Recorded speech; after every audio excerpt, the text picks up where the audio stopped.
Welcome to The Explainer. Today, we're going to do something kind of big. We're going to build a society, right from scratch.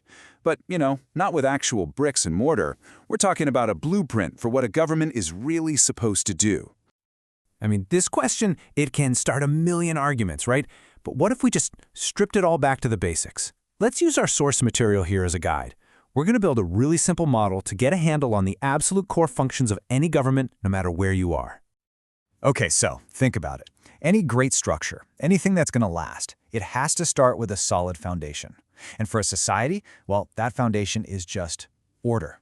It's the absolute first thing you need. It's the bedrock, the solid ground everything else gets built on. So what does this foundation actually look like in the real world? Honestly, it's the stuff we probably don't even think about most days. Things like preventing crime or just simple traffic rules. This isn't just about having cops and stoplights around. It's about creating a predictable world where you can go about your day safely. That's the real base layer of a secure community. And here's the really crucial part. This base layer, it's totally non-negotiable. If you don't have it, forget it. Things like economic growth, new ideas, even just trusting your neighbors, none of that can even start to grow. It's like trying to build a skyscraper on quicksand. Just not going to happen. All right, let's move up to the next level. Once that foundation of order is solid, a government can start putting up the pillars. And these are the things that really support the people, public services. And right here, you can see there are basically two ways this can go. On one hand, you've got public services, education, healthcare, infrastructure that build a strong, capable population. But on the other hand, without them, the result is pretty direct. You get social inequality and a really unstable community. It's a choice, and the consequences are crystal clear. So you see, these pillars, they're not just nice-to-haves or luxuries. They are a direct investment in stability. When you make sure everyone has a fair shot at the basics, you're actually preventing the kind of social stress that could crack that foundation we just talked about.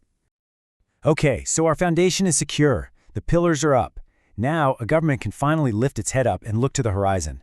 It can shift from just, managing the day-to-day to actually designing a better future. And this is a huge shift, right? This is where a government stops just reacting to problems and starts being proactive. It's not about putting out fires anymore. It's about having a real, forward-looking plan to take on the big stuff. We're talking environmental challenges, social issues, and really just making life better for everybody. So, the whole point of this blueprint, the ultimate goal, it isn't just to manage things. That's not the destination. The destination is very specific. It's a future that is fair, that's inclusive, that's sustainable, and that's set up for prosperity in the long run. But, hang on, here's the catch. We've built this whole thing, right? The foundation, the pillars, we even have the blueprint for the roof. But there's a huge problem. It's all fundamentally unstable. It's missing one single critical piece that's supposed to hold it all together. And that missing piece, the keystone that locks the whole arch of government in place, it's you. It's us. It's the power of the citizens. Without that, this whole structure we've been building is just an empty shell. Yeah, our source material has a great name for this, people-centered governance. And it really flips the whole script. The idea is pretty simple, actually. Government isn't just something that's done for you. It works best when it's done with you. Things like transparency and public participation, they become the actual engines that drive everything forward.